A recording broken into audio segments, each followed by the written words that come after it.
Yeah, we are very lucky, Mira, kay just I think Thursday. Now nagmeeting na kita kay may gin-download ang aton sina national government no nga 10 million. Now 10 million for rice subsidy. Maliban inang ginaobra naton subong additional fuel subsidy naman para sa mga drivers no. I-grab ko gali ang privilege sa tanang nga listeners nyo da until 12 high noon na lang ang cut-off no kutob dito sa mga tricycle drivers nga nakakuha man sang ayuda or hindi nakakuha ayuda atong mga wala balasang toda.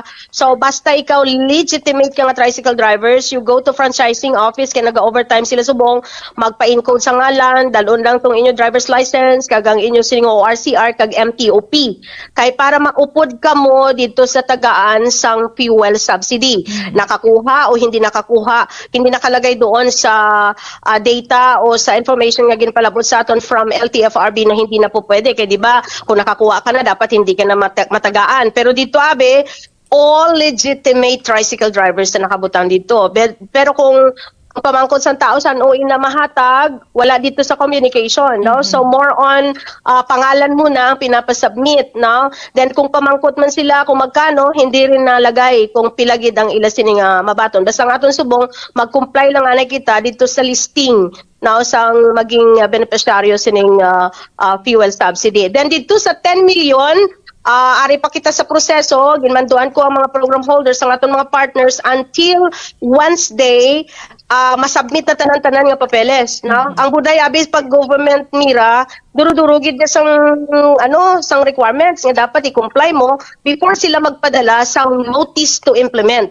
Kung ma-comply na naton tanan, ang tanan nga kita pangayo sa national government, mahatag sila sang notice to implement, then magkaroon na tayo ng procurement, baklon na ang bugas. Bugas gid ini ang 10 million pesos, bugas gid ang dapat baklon. Sino ang beneficiaryo sini Mira? Klaro man dito sa ginpalabot nga tawag sinin ng data or communication from the national government na kailangan mahihirap na constituents. Now, ano nga akong maging policy for that? Ang ako naman niya deklarasyon Mira sa mga listeners ng Bombo, dapat kung ikaw ya for peace, hindi ka naman di. Mga yung kamera ka na mo. Kung ikaw naman beneficiaryo sang walang gutom, dahil meron na rin kayong 3,000 na natatanggap, hindi na rin kayo dapat humingi. Now, dito na sa mga pigado naman nga wala nakatilaw sang ayuda. So, gininstructionan ko ng DSWD ahead nga mag-coordinate sa mga barangay officials all throughout the city nga magbulig to determine dito gid sa pinakapigado nga katawhan nila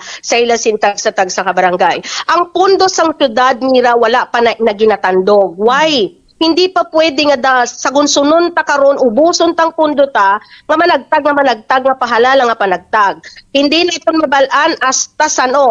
Although we're very happy kay nag-ulan na kahapon, no? So daw nakabatsyag kita gawas ang kalipay, but praying nga taning hindi madayon atong forecast nga El Nino. Kasi pag may El Nino gid, ti malawig-lawig ini iya nga krisis. So amo tong hambal ko sa CDRIM and even our department heads sa amo sining cabinet meeting, meantime, wag mo nang galawin yan yung ating yung ating calamity fund rather kay bati maglawig pa ang krisis. Then swerte kita kay may mga ayuda kita nga nagaabot from national Mira. Okay. Mayor, i-add ko na lang man kay na-mentionar mo ang sa fuel subsidy. So, anong ginahimo naton nga intervention para sa mga kolorum nga mga tricycle diri sa City of Coronadal? Yeah, yun yung pinakamalaking problema because kung tanawon naton, ako abi basta mag-implement by the book yun, no? Hindi man natin pwedeng supakon kung ano tong direktiba sang government, no? Ang nakalagay kasi diyan dito sa panglista subong is legitimate. Gusto man naton tagaan even kolorum. Kaya ang punto ko gani, inang mga kolorum, hindi man nila gusto nga nangin kolorum sila. Why? Nag-apply man sila. It so happened na wala nang bakante. So nga karon nahimo sila nga kolorum. So isa pa yun sa ginatalaw nga pamaagi kag possible diri sila makasulod sa rice subsidy Mira, no, kung wala talaga kag hindi pagtugtan sa government nga may ara sila sang fuel subsidy.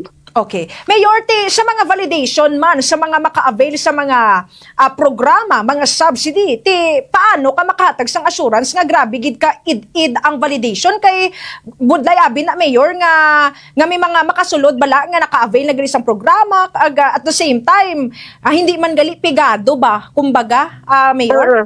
Ang hinimo ta sini atong listing naton sang 4Ps.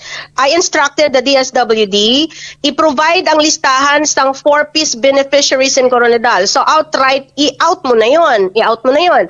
Sino naman yung mga beneficiaryo sang walang gutom? I-out na rin natin 'yon.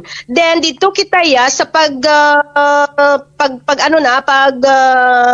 finalize ng datos. So we need the help of our barangay officials. No? So amoy nang i-monitor ta. I instructed the ILG and even ang aton sini nga DSWD nga tan-awon gid, no? Kung sino to ang dapat gid nga matagaan. Then siguro i-grab ko man ini nga privilege sa tanan-tanan nga tagpalamati mira.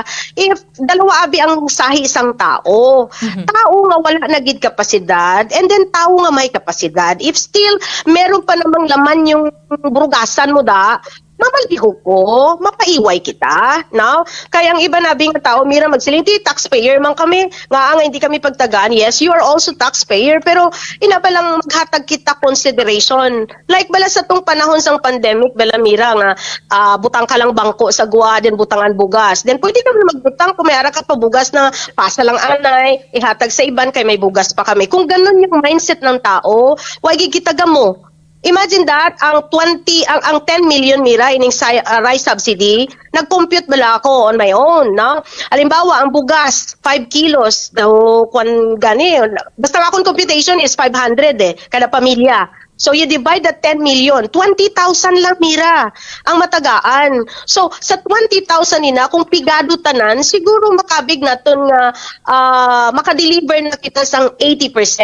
So dito naman iya sa hindi pa naman maituturi nga mahirap, nga gani, ayaw man ko pabor sa inyo, nga mapaiway man.